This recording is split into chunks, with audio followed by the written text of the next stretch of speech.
Muy buenos días, estimados oyentes. Gracias por sintonizar Radio Flash. Abrimos aquí el programa Caminemos Juntos, este espacio de CAF, un camino de desenvolvimiento espiritual. Compartimos la mesa de hoy, Juan Carlos, Félix, Manuel, Miguel y quien les habla, José. Y en los controles, por supuesto, Roberto Molina, que es infaltable. Sí. Sin él no somos nada. Así es. Bien, para hoy tenemos preparado como una continuación de los temas que venimos conversando en programas anteriores. Hemos hablado primero un tema general que eran los principios de CAF. Un segundo tema general fueron los postulados de CAF. Y ahora quisiéramos conversar un poquito primero la misión de CAF como camino espiritual. Está abierto el tema. La misión de CAF la llamamos así porque es el aporte que CAF tiene que hacer a la gran obra que se da en la humanidad. Desde el punto de vista de CAF, cada religión, cada camino místico, de alguna manera hace un aporte a lo que nosotros llamamos el cuerpo místico de la humanidad.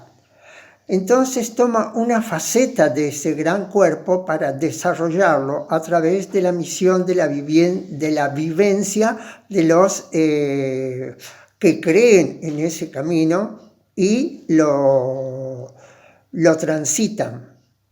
En CAF nosotros lo transitamos en nuestro aporte en dos aspectos. Uno es la mística del corazón y otro es la ascética de la renuncia.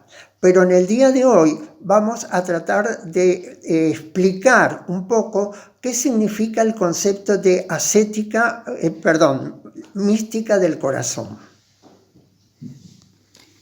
La mística del corazón, siguiendo la idea que está desarrollando también Manuel, es el camino místico que abarca todos los aspectos del hombre, todas sus funciones, y el que desarrolla todas sus posibilidades.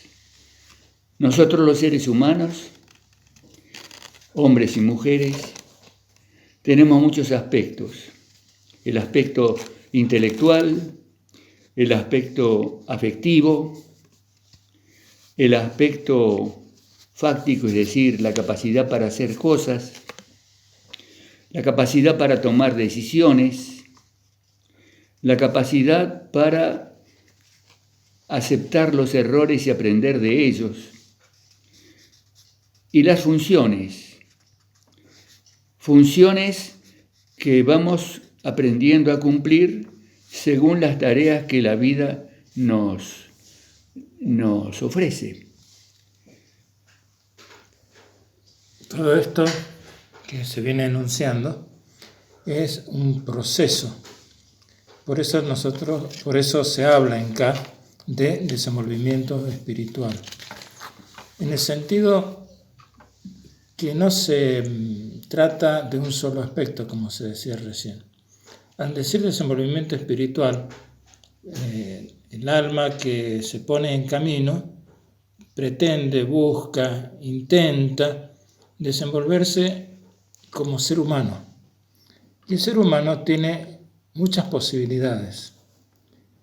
Cuando alguien decide poner su pie en el camino místico, lo hace en forma consciente. Sabe de qué se trata, sabe que está poniendo en juego toda su fuerza, toda su energía, todo su amor, toda su vida. Y nadie le pide ni lo empuja para que ponga el pie en el camino e intente desenvolverse. Es algo que nace de uno, que uno busca, que uno quiere, y por lo tanto es uno el que se juega desde ese punto de vista. Por eso es algo voluntario. Eso es lo que le da la característica, yo diría principal, al camino místico, porque de otra manera no nos serviría ni a nosotros ni a ningún ser humano. A nadie se le puede obligar a que ame, a nadie se le puede obligar que quiera algo determinado. Le nace del alma, le nace del corazón. Y eso es lo que lo mueve a efectivizar ese intento. Sí, claro. El camino místico es un camino que va en busca de lo divino, en busca de lo trascendente, en busca de la unión con lo sobrenatural, con Dios. Y acá en este aspecto habíamos dicho que CAF, una de las cosas que tiene que hacer, una de las misiones es desarrollar la mística del corazón. ¿Y qué significa mística del corazón? Me parece que todos tenemos una idea de a qué nos referimos cuando hablamos del corazón.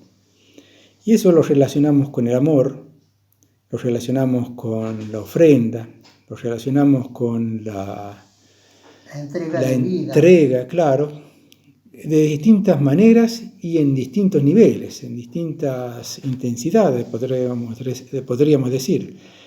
Para mí, mística es la búsqueda de Dios, y del corazón es desarrollar o buscar o desenvolver o encontrar ese amor grande, genuino, prístino, podríamos decir, que está ya en nuestro interior, en nuestro corazón, en nuestro punto interno, que quizás es un poco desconocido.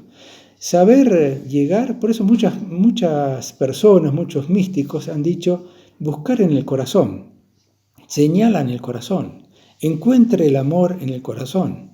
Quizás ese desenvolvimiento, ese dejar abierto el corazón, esa luz, hace que se exprese ese amor puro, ese amor divino, ese amor sobrenatural. Sí, místicas ya sabemos que significa unión.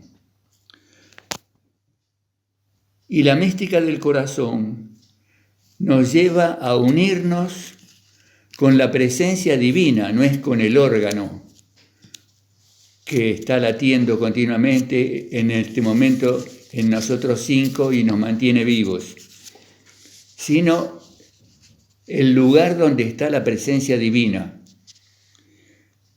Fíjense que muchas pinturas que se refieren a Jesús hablan del corazón de Jesús, inclusive muestran un gran corazón coronado de espinas, dado la situación que tuvo que vivir Jesús. La mística del corazón, al contrario, no desarrolla ningún aspecto en especial. ¿Y por qué? Porque desenvuelve al individuo en forma armónica y en su totalidad. El corazón bombea sangre a todas partes del cuerpo. La presencia divina está latiendo en cada actividad que cumplimos. Y esto es algo tan fundamental que a veces cuesta pensar por qué uno se olvida de esta situación en la que la conciencia cósmica nos ha puesto. Para desarrollar esta mística, uno tiene que vivir de alguna manera conforme a normas que emanan de las religiones, de los caminos místicos y del esfuerzo que uno hace conscientemente y libremente, como decía Félix. Pero hay una cosa que es importante. No estamos hablando de que hay una religión en particular que posea este poder o esta gracia, porque esto es independiente, es decir, el aporte que hacemos nosotros con nuestro esfuerzo y nuestra voluntad puesto en la mística a desarrollar, es independiente de lo que está detrás o de lo que la genera. Y ese aporte va a lo que es el cuerpo de la humanidad. Es el aporte que nosotros personalmente estamos donando o estamos generando en beneficio de la humanidad. Y fíjense ahora más que nunca, si antes yo rezaba oraba por mis compañeros, por los conocidos, por mis familiares. Ahora lo primero que salta en mi mente cuando tengo que orar es la humanidad. No puede haber otra cosa, porque la humanidad es la que sufre y yo soy simplemente uno más de ella. Hay otro aspecto que quisiera comentar, es una reflexión quizás personal y limitada, pero es esto. A través de los miles de años o millones de años, nos ha enseñado la neurología, la biología, el desarrollo que tuvo el cerebro. Desde el principio, desde los reptiles hasta el hombre. Y nos enseña toda esa evolución y cómo ha ido creciendo y apareciendo nuevos cerebros. En cambio, con el corazón no ocurrió así. Y esta es la parte que yo no conozco. Pero pareciera ser que el corazón estuvo siempre de la misma manera.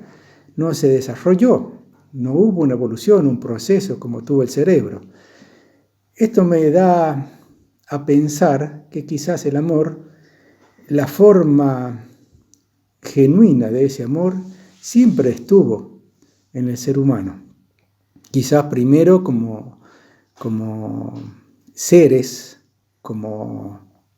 unicelulares, hasta que llegamos a tener el corazón como hoy lo tenemos. Quizás por eso, quizás sea eso también una imagen de que el amor siempre estuvo inalterable. El amor divino siempre está de la misma manera. Hay que descubrirlo simplemente. Eso que está en cada uno de nosotros como seres humanos que somos, está en todos los seres humanos. Es algo que vamos desenvolviendo precisamente. Creo que una de las causas por las que se habla de desenvolvimiento.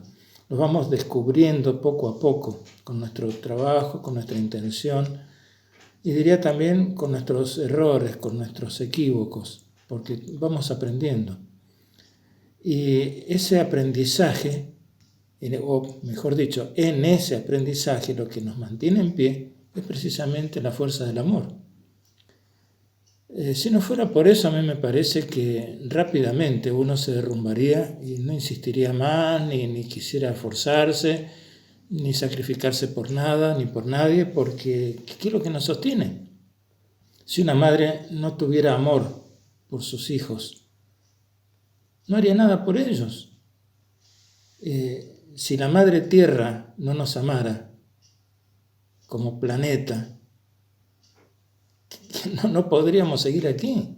Es decir, es una fuerza que creo que uno va descubriendo de a poco y a la medida que la descubre en uno, la va descubriendo en los demás y también en aquellas cosas que uno suponía que no tenían vida, como es la Tierra. Para mí hoy sería un absurdo pensar que el planeta Tierra no tiene vida propia. Formamos parte de esa vida propia del planeta. Somos un algo unido a ese todo. Somos una pequeñísima cosa unido a ese todo y también al universo. Probablemente este sea uno de los aspectos del desenvolvimiento espiritual al ir desenvolviendo el amor e ir identificándonos cada vez más con aspectos más amplios del ser. Bueno, son como pinceladas que hicimos de un tema que es extraordinariamente grande, un horizonte inacabable cuando uno habla del corazón y del amor. Ahora quisiera invitarlos a escuchar un poquito de música, también con todo el corazón. Estamos transmitiendo el programa Caminemos Juntos, un espacio de CAF, un camino de desenvolvimiento espiritual. Para escuchar en vivo a través de internet, poner en la barra de direcciones fm-flash.com, todo con minúscula y guión medio. Hacer clic donde dice en vivo. Para escuchar en diferido, poner en el buscador CAF Caminemos Juntos. Luego hacer clic en la solapa donde dice videos. Para tener más información sobre el camino, se puede consultar en la web www.caf.org. CAF se escribe en este caso todo con minúscula y es CAFH. El correo para comunicarse con nosotros sobre temas del programa es infocaf@gmail.com.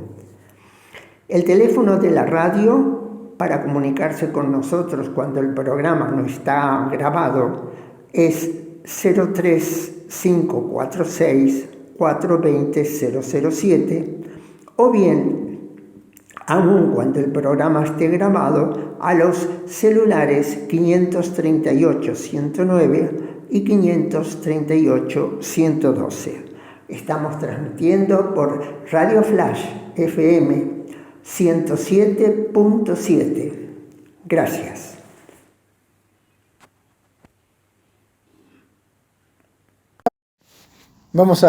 Estamos continuando en el programa Caminemos Juntos, el espacio de CAF, un camino de desenvolvimiento espiritual.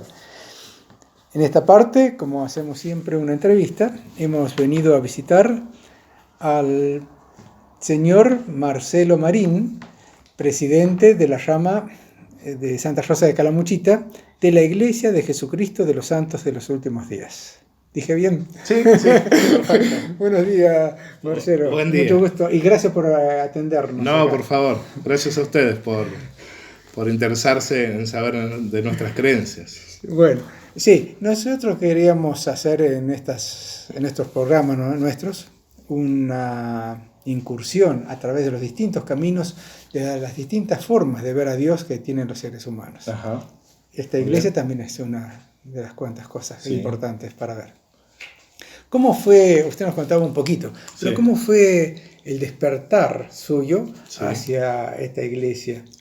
Bueno, ¿Y por qué, perdón, sí. por qué se le llama iglesia mormona? Sí.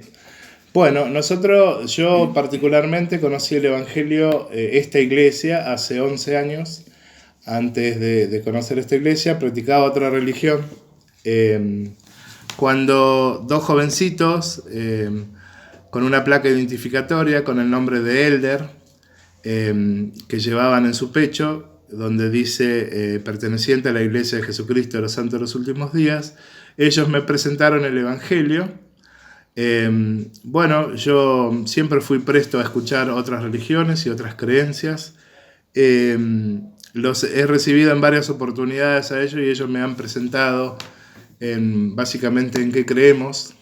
Y lo interesante de esto fue saber que ellos me podían dar una explicación de dónde venimos, para qué estamos en la tierra y dónde vamos cuando finalicen nuestros días aquí en la tierra. Entonces, me parece que como padre y esposo es un interrogante que siempre tuve por, digamos, querer guiar a mi familia hacia el mejor camino, ¿no? Claro. Y me parece que fue la mejor elección, digamos, en mi vida, porque realmente me ha dado la tranquilidad de poder saber hacia dónde estoy guiando a mi familia, ¿no? Claro. Ahora usted dijo que empezó hace 11 años. 11 ¿sí? años, sí. ¿Eso después va como un proceso hasta que uno llega como presidente de un área? Sí, tiene que ver con la conversión, básicamente, ¿no? Digamos, los líderes somos llamados por consideración de la congregación y de los líderes actuales, y tiene que ver básicamente con el compromiso que uno asume en la iglesia, ¿no? Todos los líderes de la iglesia somos llamados a prestar servicios sin recibir ningún tipo de remuneración económica, digamos. Nosotros trabajamos ad honores, servimos. ¿Tiene sus trabajos particulares? Sí, nosotros vivimos, cada uno de los miembros vivimos de nuestros empleos particulares, y esto tiene que ver con todos los miembros de la iglesia, con todos los líderes, ya sea desde el profeta de nuestra iglesia, que es el presidente Nelson, tanto él como los 12 apóstoles y todos los miembros de la iglesia, todos vivimos de nuestros sueldos. Ninguno vive del dinero de la iglesia. ni del dinero, digamos, que se paga de los diezmos, que es por la cual se sustenta la iglesia. Entonces todos vivimos de nuestro trabajo. El trabajo, del particular. esfuerzo de trabajo. Sí, sí, así es. Perdón, una pregunta. Sí. ¿Hacen algún voto para hacer el trabajo que usted está haciendo ahora? ¿Para llamar a los líderes? Sí, todos los líderes son presentados a la congregación. O sea, se los presenta y se le pide un voto de sostenimiento. También se le pide un voto por la parte contraria. En caso de que no quieran aceptarlo como líder de la iglesia, también tienen la opción de levantar la mano. Entonces, si alguna persona levanta la mano, luego es entrevistado por qué motivo levantó la mano y quizás cada uno de los miembros pueden dar su punto de vista en cuanto a por qué no deben ser llamados como líderes. O sea que los líderes normalmente son llamados y sostenidos por todos los miembros de la iglesia. O sea, apoyados o avalados por los Claro, tienen que tener una vida, digamos, relativamente digna, ¿no? O sea, no puede ser una persona que cometa pecados o cosas, que no cometa errores en la vida particular, ¿no? Había quedado una pregunta Sí. que al principio le hice, que es ¿por qué iglesia mormona se le ha llamado así? Sí, en realidad mormón tiene que ver con un profeta de la antigüedad, la cual, digamos, recibió revelación de parte de Dios y escribió varias de las escrituras de la iglesia. Entonces, tiene que ver con el nombre del Mormón. Pero en realidad la iglesia se llama la Iglesia de Jesucristo de los Santos de los Últimos Días. Y después, digamos, siempre, aparte del libro, el libro se llama el Libro de Mormón, basado en este profeta de la antigüedad. Entonces, las personas confunden y nos llamaron, mal llamado, Mormón. Digamos, a nosotros no nos afecta, pero el nombre correcto es la Iglesia de Jesucristo de los Santos de los Últimos Días. Usted nos contaba un poquito también cómo es la visión que tiene la iglesia acerca de la muerte y de lo que pasa más allá. Sí. ¿Podría sintetizar un poquito cómo es la visión? Sí, la visión está basada básicamente en las familias. La iglesia hace mucho hincapié en la familia. Creemos que los jovencitos deben llegar dignos al matrimonio, ellos deben llevar una vida digna y luego dos seres dignos contraen matrimonio civil y se sellan en nuestros santos templos por esta vida y por la eternidad. Luego estas dos personas que se han sellado en el templo traen hijos al mundo y siempre con estos principios, ¿no? de normas elevadas. Luego nosotros creemos que la muerte son simplemente un paso más de la vida. Creemos que morimos físicamente a una determinada edad que el Señor considere, que nuestro Dios considere, y luego de ellos la vida continúa. Creemos que la vida es eterna. También creemos, digamos, cuando vuelva nuevamente Jesucristo a la tierra, Él juzgará a los vivos y a los muertos, y en base a eso la vida siempre va a ser eterna, pero elegimos dónde queremos vivir por el resto de la eternidad. Si en un lugar de gloria celestial o en un lugar, digamos, donde vamos a sufrir eternamente por haber hecho malas elecciones en nuestras vidas, ¿no? ¿Cuál es la idea que tienen de Dios? ¿Por qué no nos aclara? La idea que tenemos de Dios. Sí. Y Dios creemos que es el creador del universo, creemos que Él nos creó a nosotros, y para nosotros es lo más importante que tenemos sobre la tierra, ¿no? Dios creemos que es realmente el que creó la tierra y el universo. Creemos que todo le debemos a Él, nuestra vida, nuestra inteligencia, nuestro ser, todo lo que somos se lo debemos exclusivamente a Él. Y lo amamos por ese motivo y tratamos de ser respetuosos ante este ser tan importante para nuestras vidas, ¿no? Sí. Ahora, yo veo muchas imágenes de Jesucristo. Sí. ¿Lo consideran como Dios o como persona? No, Jesucristo es el Hijo de Dios. Justamente Él en el mundo de los espíritus eligió ser nuestro abogado, nuestro representante ante Dios. Entonces Él vino físicamente a la tierra y enseñó el Evangelio de Jesucristo, enseñó la iglesia verdadera. Él mostró el modelo cómo debe ser una iglesia, creó los 12 apóstoles, profetas. Entonces, tanto de la antigüedad como en estos tiempos creemos que tenemos profetas que pueden tener una visión para estos tiempos. Creemos que Dios sigue revelando misterios en este tiempo, que Él no dejó de revelar misterios y hoy a través de nuestro profeta nos enseña cómo debemos ser guiados. Entonces, creemos que Jesucristo es nuestro representante ante Dios. Entonces, nosotros cuando oramos, siempre oramos a Jesucristo, digamos, oramos a Dios y siempre lo dejamos en nombre de Jesucristo. Jesucristo es el Hijo de Dios, es el que pagó el precio de nuestros pecados a través de la muerte en crucifixión. Por eso es lo más importante que tenemos. Dios y Jesucristo, digamos, son seres muy importantes para nosotros. ¿Por qué no nos explica muy sintéticamente lo que ya habíamos conversado de cómo es la estructura de la iglesia, cómo se estructura, ¿no es cierto?, las jerarquías? Bueno, nosotros, como repito nuevamente, somos todos llamados a servir, ninguno cobra por tener, no son digamos, llamamientos no somos jefes ni nada, sino que somos siervos del Señor, todos estamos al servicio de Dios y al servicio de nuestros hermanos. Entonces, creemos, nosotros, la iglesia está constituida por la primera presidencia, que es el presidente Nelson y sus 2 consejeros.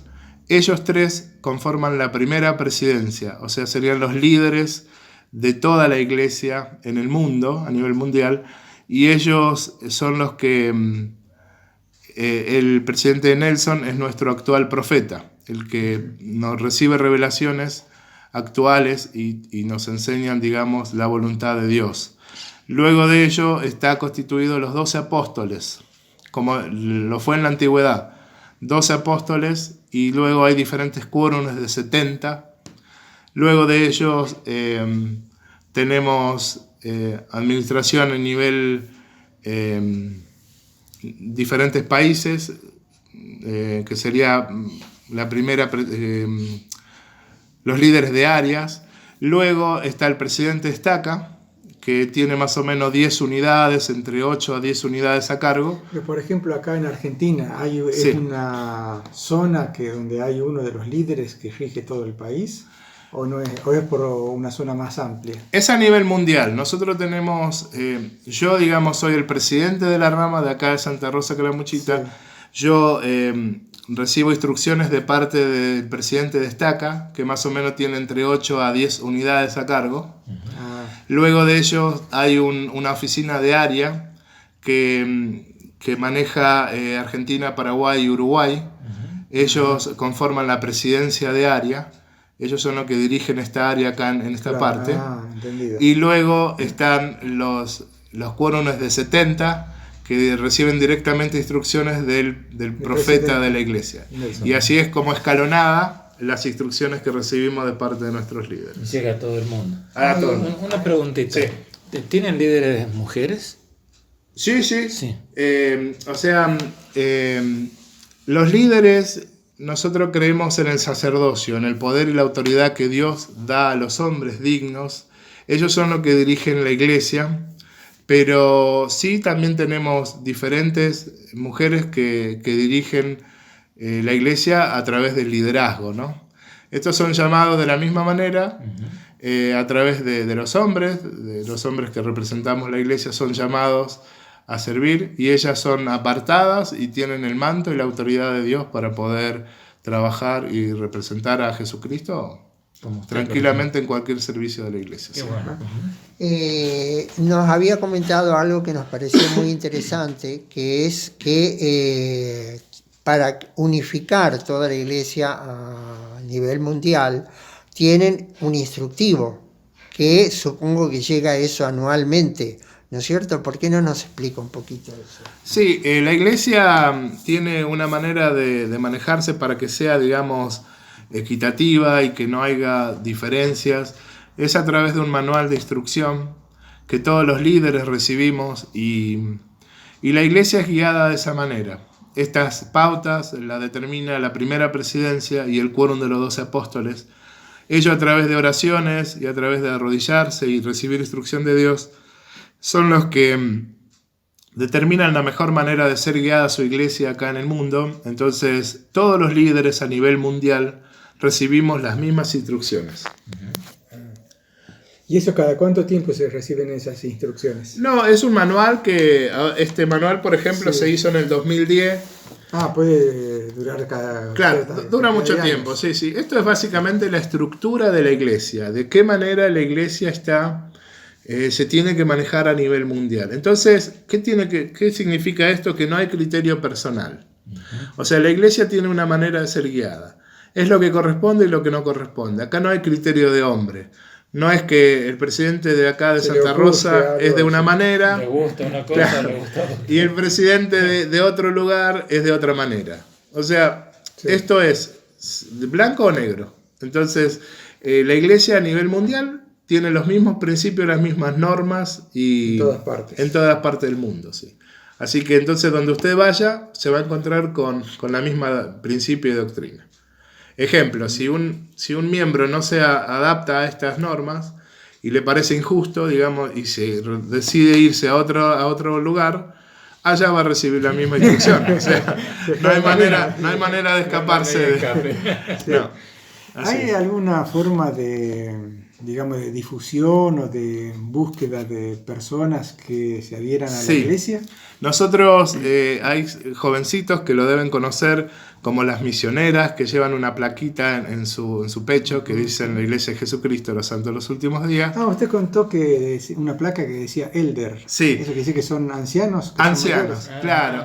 Eso tiene que ver con que ellos son los que enseñan el Evangelio de Jesucristo, ¿no? Ajá. Entonces son ancianos, son enviados por Dios. Pero tienen una preparación primero dentro de la iglesia. Sí. Para poder salir. Todos los jovencitos, tanto hombres como mujeres, están invitados a servir. Los hombres sirven 2 años de su vida al servicio de Dios y las mujeres 1 año y medio. En los varones, digamos, es como una obligación del sacerdocio, ellos deben hacerlo. Obviamente siempre es personal, no es que nadie los obliga, ¿no? Ellos deciden servir a Cristo. Entonces, una vez que terminen la escuela, ellos ya pueden salir, prepararse, se preparan en un centro de capacitación y ellos salen a servir y ellos pueden servir en cualquier parte del mundo. Entonces, ellos se preparan y si saben hablar otros idiomas o si no se lo prepara para servir en cualquier parte del mundo, ellos dedican 2 años de su vida a este servicio. Es un servicio que no es pago, es un servicio voluntario y deben costearse, digamos, la mayor parte de esta predicación a través de sus ingresos personales. Si por algún motivo ellos no contaran con dinero personal, la iglesia los ayuda económicamente para que ellos puedan servir en cualquier parte del mundo. Y la función principal de ellos es enseñar el Evangelio de Jesucristo. A todo lugar, a toda persona, todos tenemos las mismas oportunidades de conocer a Jesucristo, de conocer a Cristo, a Dios, y cambiar nuestras vidas. Esto nos enseña a vivir de una manera correcta y todos los seres humanos tenemos esta misma oportunidad. Acá no hay diferencia de color, ni de plata, ni del que tiene más, ni del que tiene menos. Sí. Este evangelio es para todas las personas que realmente deseen cambiar su vida, deseen conocer a Cristo y ser felices en este tiempo, en este estado, ¿no?, de probación. Claro. Bueno, no sé si hay alguna otra pregunta. ¿Cómo es un día normal, digamos así, dentro de usted, en la cotidianeidad de la vida? ¿Y cómo está impregnado por la iglesia? Bueno, nosotros creemos en que todas las cosas deben tener un orden, tienen que tener un equilibrio. Yo me tengo que dedicar personalmente a mi familia, también debo dedicar tiempo a mi trabajo, que es mi sustento económico, y también tengo que dedicar tiempo a la iglesia. Entonces no debe haber ningún exceso en ninguna de las cosas. Un equilibrio entre las Tiene tres que haber un áreas. equilibrio, sí. Si yo me dedicara solo a la iglesia, estaría descuidando a mi familia y a mi trabajo. Y si me dedico a trabajar nada más, Claro. descuidaría a mi Claro. familia y a esto que siento de seguir a Cristo, ¿no? Y si me dedicara solo a la iglesia, también estaría descuidando a mi familia y a mi trabajo. Entonces tiene que haber un equilibrio. Entonces creemos que no debemos ocupar mucho tiempo en ninguna de las tres cosas. Sí, vivir una vida ejemplar porque hemos decidido seguir a Cristo. Pero debe haber un equilibrio en todas las cosas. Entonces, yo tengo mi trabajo, durante la semana, digamos, dedico tiempo a mi familia, a mi trabajo, y también dedico tiempo a la iglesia, que se me es requerido. Pero usted, por ejemplo, también durante el tiempo de la semana se dedica a la oración, al estudio, a la lectura de... Eso es algo personal, digamos. Se nos pide a todos los miembros, no solo como líder de la iglesia, sino que a todos los miembros se nos invita a poder comenzar nuestro día a través de una oración, de poder leer las escrituras, de poder nutrirnos a través de las escrituras, de poder tener un contacto con nuestro Padre Celestial todos nuestros días, vivir un día ejemplar, digamos, y terminar nuestros días a través de una oración. También tenemos escrituras y momentos que compartimos con nuestras familias para nutrirnos nosotros como familia. Esto lo hacemos durante la semana y lo hacemos los domingos acá en la iglesia, donde venimos y nos reunimos todos los hermanos los días domingos, ¿no? Me gustaría contarle a los oyentes que antes de iniciar esta entrevista, el señor Marín pidió un momentito para hacer una oración, Sí. pidiendo la asistencia divina, pidiendo la bendición para quienes veníamos de visita y Sí. para todos. Así que eso me pareció muy lindo. Bien. Muy bien.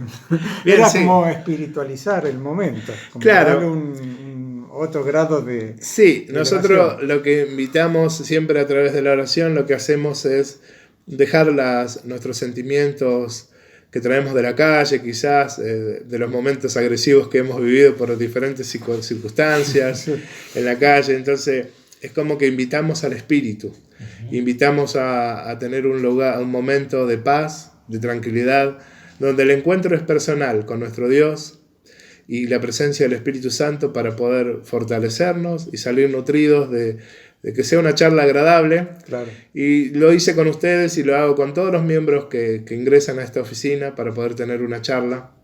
Entonces, invitamos al Espíritu para que la charla no sea simplemente entre yo, Marcelo Marín, un hombre con errores, un hombre imperfecto, y la persona que está frente a mí. Trato de que esta entrevista o estos momentos de charla sea entre Jesucristo, que acá tenemos la imagen de Jesucristo. Sí. Entonces es la imagen de Jesucristo y la persona. Entonces tenemos esta charla en donde tratamos de sentir el Espíritu en ese momento. Muy bien. Bueno, yo quisiera agradecerle especialmente al señor Marcelo Marín por este momento que nos ha brindado, por la amplitud con que ha querido siempre responder todas nuestras preguntas y porque es un buscador de Dios. Sí. Así Bueno. que, bueno, muchas gracias por este No, programa y gracias. ojalá que podamos hacer algún otro encuentro. Sí, cuando gusten. La iglesia, quiero que dejar claro que está abierto a toda la comunidad. Nosotros nos congregamos los domingos, siempre los días domingos, a partir de las 9 de la mañana hasta las 11. Esto está abierto a toda la comunidad. Entonces, invitamos a todas las personas que quieran acercarse y conocer un poquito más de nuestra religión, del modo de vida que llevamos. Diga la dirección, que es aquí en Santa Rosa de Calamuchita, Sí. calle Buenos Aires. Esto es la calle Santiago del Estero 107, la dirección exacta, pero porque cruzan varias calles acá. Sí, nosotros nos perdimos. Entonces es Santiago del Estero, esquina Buenos Aires y esquina Corrientes. Claro. Son las tres calles que cruzan. Tenemos 3 esquinas. Sí. Entonces, esta iglesia, está abierta a la comunidad. Nosotros somos parte de la comunidad y queremos que todas las personas conozcan este evangelio, porque es un evangelio que realmente trae felicidad a las familias, ¿no? En un momento donde las personas no saben para dónde ir por cuestiones económicas, cuestiones de la vida, cuestiones, digamos, que está acelerando este tiempo acá en la tierra, nosotros tenemos este lugar donde realmente recibimos paz y recibimos tranquilidad para nuestras familias. Entonces, ¿quién no quiere proteger a su familia en este tiempo, ¿no? Entonces, yo como padre de familia siento que este es el mejor lugar donde pueden estar mis hijos y mi familia. Sé que no hay mejor lugar sobre la tierra donde las personas pueden estar en este tiempo. Yo tengo la tranquilidad que sé a dónde voy a ir cuando terminen mis días aquí en la tierra. Y sobre todo, creemos que la vida es eterna. Entonces, creemos que la muerte no es una separación. Que yo voy a poder tener, si vivo dignamente, obviamente, voy a poder reclamar a mi familia y junto con ellos vamos a poder vivir por el resto de la eternidad juntos como familia. Ese es nuestro mayor deseo acá en la tierra, ¿no? Bueno, muchas gracias. Así que gracias a ustedes.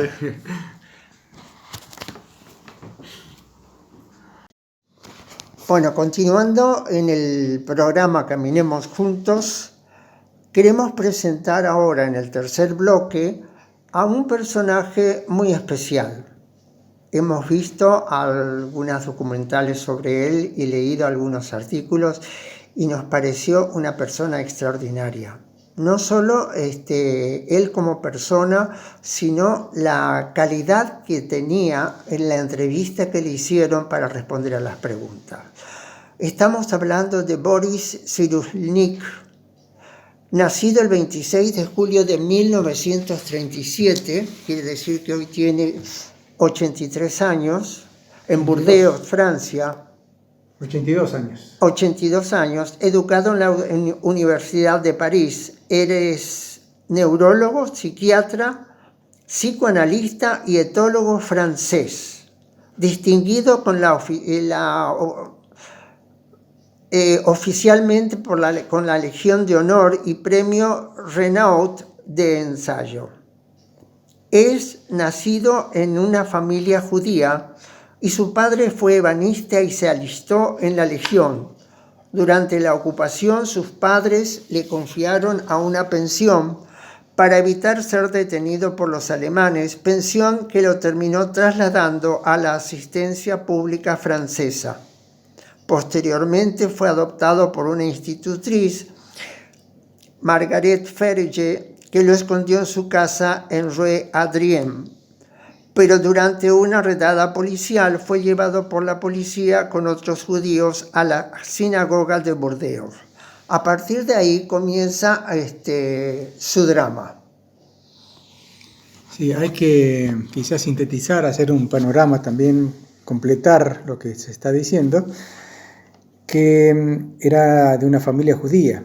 Entonces, en la Segunda Guerra Mundial fueron perseguidos cuando entraron a Francia.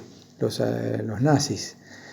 Y él tenía en ese momento, cuenta, unos 4, 5, 6 años.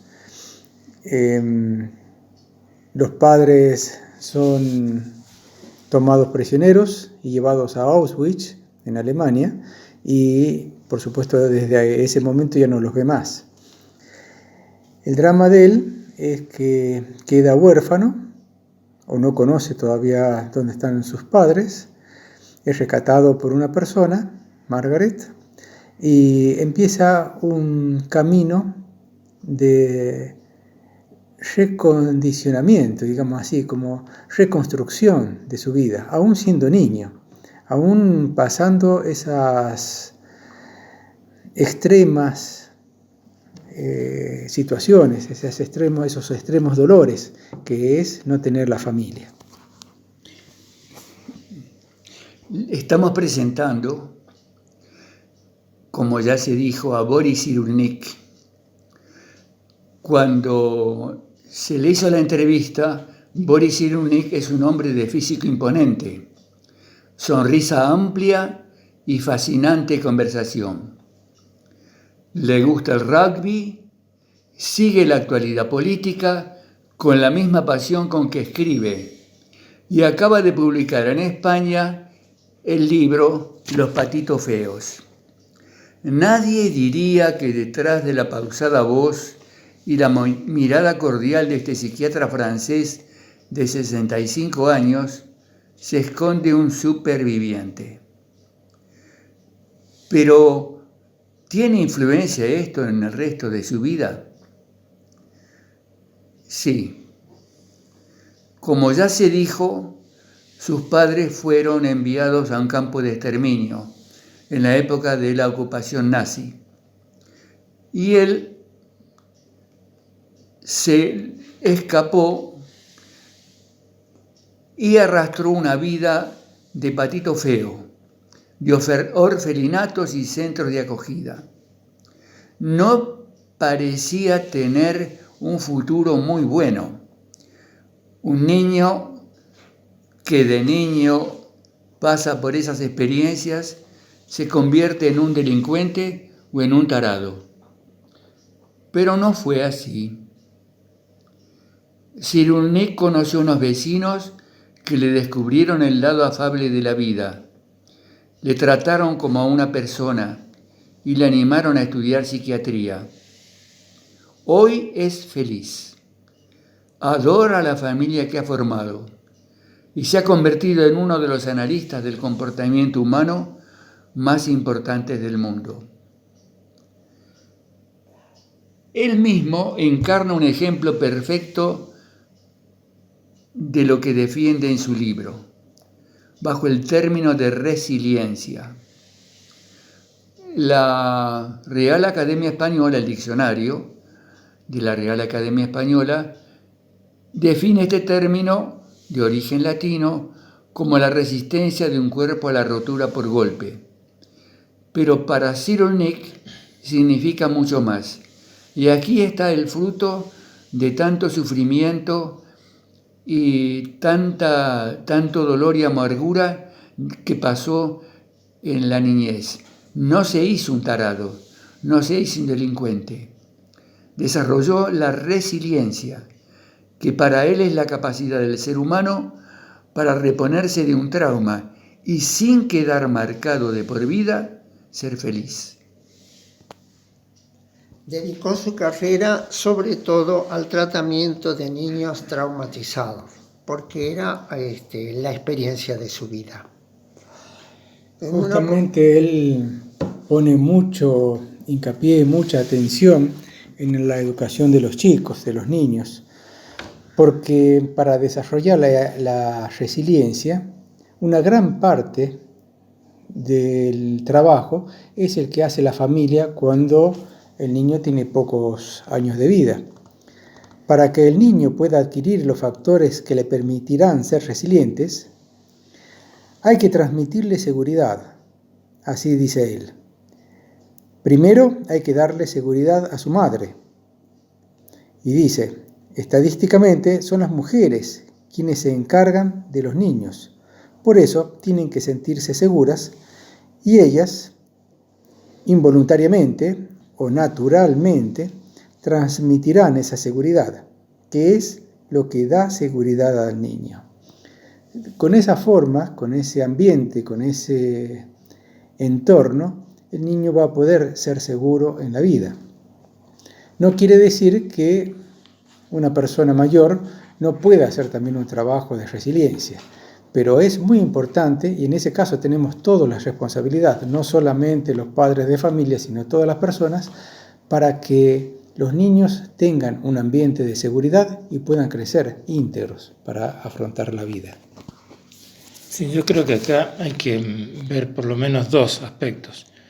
Primero, lo que él dice como científico, como investigador de la psicología humana, y que debe ser así, yo no tengo conocimientos como para decir que no. Pero el otro aspecto, que a mí me parece el más importante de todo, es que eso no lo tuvo él. Él fue un pobre chico que sus padres fueron deportados por los nazis, fueron a un campo de concentración y nunca más los vio, desaparecidos. Entonces no tuvo ese apoyo, ni de la mamá ni del papá. Los habrá tenido hasta los 4 o 5 años y después terminó la historia. Él fue un chico de la calle. Él anduvo con pandillas. Él tuvo que robar para comer. Conocer los orfelinatos y todo lo que eso significa en esa época, no en una época de guerra. Entonces, para mí lo extraordinario de este señor, de esta persona, es que él no tuvo ese soporte para poder ser resiliente. Y sin embargo, lo es. Entonces, yo creo que hay algo más en todo eso. En una oportunidad, él expresa que para que un niño tenga un trauma, tiene que recibir 2 golpes en la vida. Si recibe un golpe, está en condiciones de sobreponerse, en condiciones naturales de atención. Pero si recibe 2 golpes en la vida, como por ejemplo... Sobre el mismo hecho. 2 golpes sobre el mismo hecho. 2 golpes sobre el mismo hecho, tiene razón. Entonces, si no tiene un ambiente adecuado, crea un trauma que lo acompaña, es decir, prácticamente toda su vida. El aspecto más importante, que de alguna manera lo mencionó Félix, es el ambiente de contención que tiene que tener el niño. Cuando el niño está con un trauma, lo que necesita es asistencia. Es decir, necesita que sea apoyado, necesita que sea reconocido, necesita que sea valorado, pues de otra manera todo lo que a él se le diga o se le haga, lo toma como una situación en contra, es decir, como algo que lo desvalora, como algo que le quita la identidad. Por eso tiene que criarse en un ambiente de contención y de amor. Pero en cuanto al tema del trauma que se refería recién Manuel, creo que el ejemplo que él da es que supongamos que la maestra se enoja en la escuela con el chico, lo reta, lo saca de la clase y lo manda a la casa. Entonces, él ahí tiene el primer golpe. Cuando va a la casa, los padres se enojan con él porque la maestra lo echó y lo ponen en penitencia. Segundo golpe. Ahí dice es donde se produce el trauma. En lugar de tener la contención, como se decía recién, de ver qué pasó, por qué, cómo se puede corregir y ayudar al niño a dar un paso para sobreponerse a eso, le dan el segundo cascotazo, que es lo que lo tira. La destrucción. Hacemos una pausa, estimados oyentes. Los invitamos a compartir, a disfrutar un poquito de música. Muchas gracias. Ya volvemos. Continuamos con el tema que estábamos desarrollando, la vida de Boris Cyrulnik y su análisis de la resiliencia. En una entrevista que le hicieron no hace mucho, una psicóloga llamada Violeta Esteban le hace esta pregunta, importante pregunta, muy actual para nosotros. Y dice así: hay muchos hogares donde el padre trabaja, la madre trabaja, tienen poco tiempo, todo va muy deprisa. Los niños tienen muchas obligaciones, a veces actividades extraescolares, etcétera, etcétera. ¿Podría darnos algún consejo para estas familias, para que sus hijos y su entorno se sientan más seguros? Y responde Boris Cyrulnik: para que en estas familias haya seguridad, existe una palabra mágica: ralentizar. Y que aprendan los padres a cantar o a hacer deporte con sus hijos. Actualmente los occidentales vivimos en la cultura del sprint, que es la carrera a toda velocidad. Y eso nos sale carísimo. Los bebés estadounidenses, por ejemplo, tienen cada vez más ansiedad, porque Estados Unidos vive en la cultura del sprint, de la velocidad, de la carrera, de la competitividad diaria. Y esto ha llegado a Europa, menos al norte de Europa. Allí, al contrario, aprenden a montar en bici, aprenden teatro, aprenden a usar la palabra, aprenden la lentitud, aprenden a cocinar, etcétera, etcétera. Como es eso en Helsinki, Finlandia, Noruega, y bueno, en la península escandinava, donde parece que hacen una cultura del slow down, le llaman ellos, que es lo contrario al sprint, que es ralentizar, detenerse, frenar esa carrera. Es decir, hay que darle un tiempo a los hijos, hay que acompañarlos un tiempo a los hijos para que puedan tener esa seguridad que transmiten los padres. La primera etapa de formación de un niño tiene lugar muy temprano, antes de los 3 años, cuando aún no domina la palabra. Y la segunda, cuando alcanza la capacidad de racionalizar y de crear una representación del mundo que le rodea. En cuanto a su efectividad, yo diría afectividad. Es más fácil que la resiliencia funcione mejor cuanto más pequeño es el niño, pero es posible que sea aplicable durante toda la vida. Yo recuerdo, y esto no está acá en la vida de Boris Cyrulnik, una experiencia que tuve yendo una vez al banco y me encontré con un empleado que se sentía de tercer nivel, porque el gerente del banco lo tenía en un rincón, sentado en una silla con una mesita para que atendiera a los clientes que llegaban por primera vez. Y estaba muy triste por eso, como si no le dieran importancia. Y yo le pregunté, pero usted, así con lo que está haciendo, ¿está atento? Sí. Si tiene que escribir algo, ¿lo escribe con toda corrección, sin faltas gramaticales? Sí. ¿Sabe darle instrucciones a la gente para que vaya a la ventanilla del banco donde la gestión que quieren hacer se puede realizar? Sí. Entonces, amigo, usted lo que está desarrollando es la resiliencia, la capacidad de sobreponerse a una situación difícil y actuar con toda la eficiencia propia de una persona que se ha sobrepuesto a una condición que él consideraba inferior. Me miró con los ojos muy abiertos y me dice, vos sos un mago. Muy bien. Me cabe una reflexión acerca de este tema que se está tratando y que planteó con esta pregunta inicial José. Y es que da la casualidad que en esta época especial que está viviendo todo el mundo, todo el planeta, nos han obligado a frenar, nos han obligado a parar, a quedarnos en casa, Así es. a medir los movimientos.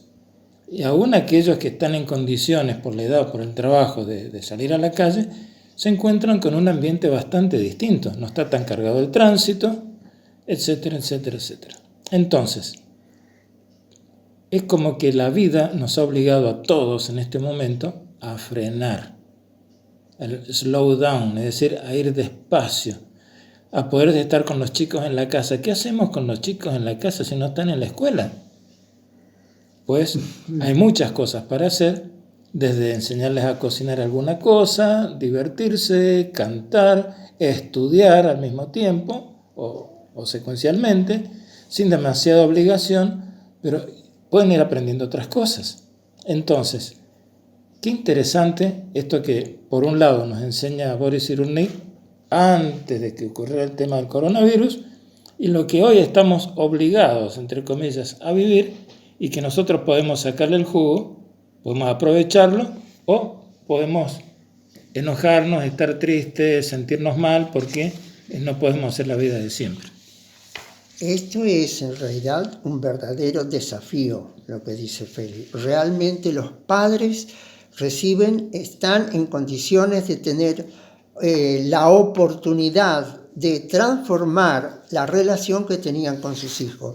Hay un comentario que hace Cyrulnik en un determinado momento porque dice que habían estudiado a chicos y incluso hasta la edad adulta. Por ejemplo, de padres que vivían en armonía y de padres que estaban separados. Y dice que las conclusiones son que los hijos mejor criados o que estaban en mejores condiciones eran los criados por una familia que tenían responsabilidades distintas. O, por ejemplo, uno podría ser médico y el otro podría ser vendedor tenía una zapatería de venta de zapatos.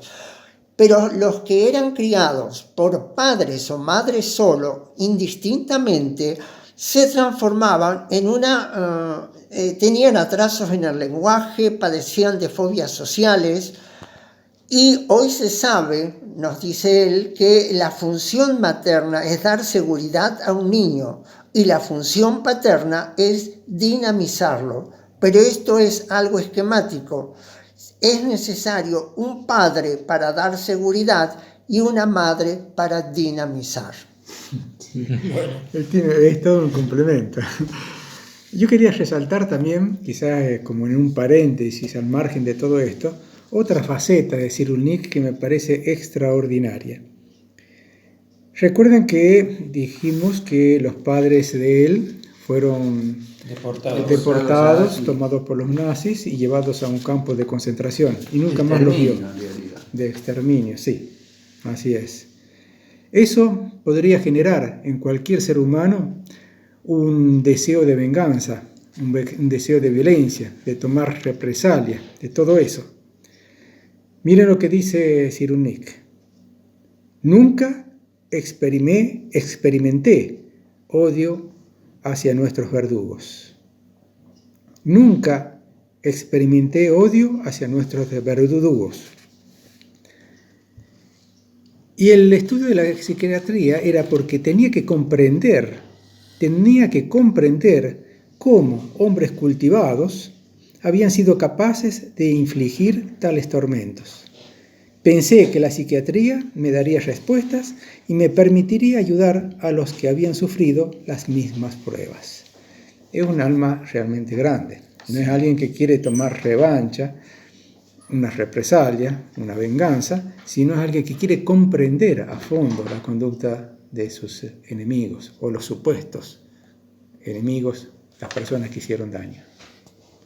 La experiencia que tengo es que cuando la madre aparte de sus trabajos y sus tareas, se ocupa de sus hijos en la escuela primaria, cuando son chicos, 6, 7, 8, 9, 10 años de edad, les pide información respecto a los deberes, como se decía antes, a las dificultades que han tenido. Por ejemplo, el varoncito tenía dificultades para multiplicar y dividir. Y la madre, en lugar de retarlo, le ponía ejercicios muy sencillos y lo iba animando a hacer prácticas con más números. En lugar de descartarlo o decir, vos no tenés cabeza, ¿qué querés? No te da. No. Lo mismo en las clases de historia. Lo estimulaba para que aprendiera de memoria. Lo mismo en las clases de gramática, cuando tenía que hacer una composición. Al principio lo ayudaba un poquito, hasta que llegó un día en que, dando como excusa que tenía que cocinar, le dijo, a ver, empezá vos. Y el nene empezó y siguió y hizo una hermosa composición que se leyó para todo el aula.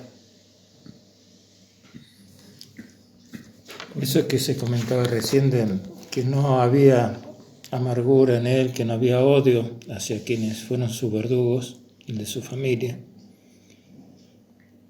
Yo creo que está demostrando varias cosas de la psicología del ser humano de todos los tiempos. Y es que cuando uno odia, cuando uno busca una represalia, cuando uno se la guarda para algún día cobrársela, sin darse cuenta uno se está destruyendo a sí mismo, está rompiendo algo dentro de uno. Si uno puede darse cuenta de eso e invertir el movimiento, entonces no solo que es bueno perdonar y ser perdonado, sino que va más allá de eso. La persona se mantiene íntegra, espiritualmente hablando. Y eso creo que es el valor que Él nos está demostrando. A pesar de todo lo que sufrió, Él no odiaba. Es decir, seguía íntegro espiritualmente hablando.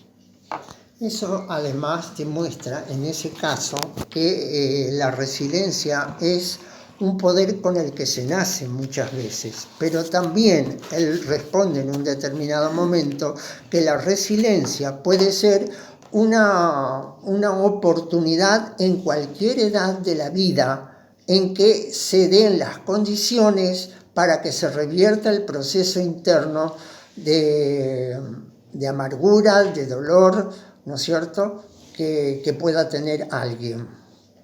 Eso da oportunidades a todos, sean niños, sean adultos o sean de la mayor edad.